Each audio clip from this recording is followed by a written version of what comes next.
და ეხლა ისეთი ადამიანები ახდენენ თავის ილუსტრაციას, რომ აი არ ვიცი, აი მოკლედ აი ცოტა არ იყოს გაოცებული. ეხლა მინდა ვაჩვენოთ ქეთი დოლიძის განცხადება. დასაჯეთ დამნაშავეები, თავგადახსნილი დადის ნახევარი თბილისი, ბოროტება მოიცა ყველაფერი. დასაჯეთ ამის შემსრულებლები, უარეს იმეორეთ. ესე ქალბატონო ქეთი აი როგორ არ აქცხვენია. ყოველთვის როგორ შეიძლება ისტორიის ყველა ეტაპზე არასწორ პოზიციაზე იდგე და არასწორ რაღაცებს ლაპარაკობდეთ. ჯერ იყო და აი ამ 90-იანებში შეაზიზღეთ თქვენი განცხადებებით ხალხს თავი. მერე იყო და ბოდიში მე ჩემი კუკარაჩი არ გახსოვთ რაღაც სისულელებს ლაპარაკობდით მთელი სამარცხინოთ სამასხარაოთ აიქციეთ.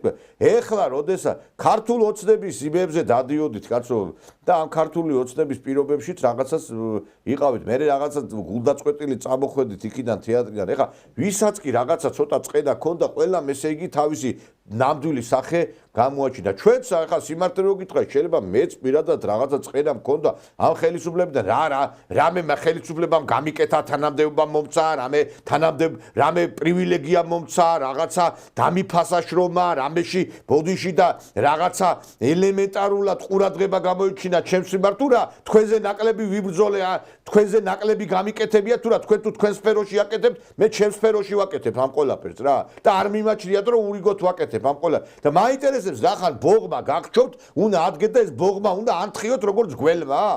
მთელი ცხოვრება როგორ შეიძლება არასწორ პოზიციაზე იდგეთ რა.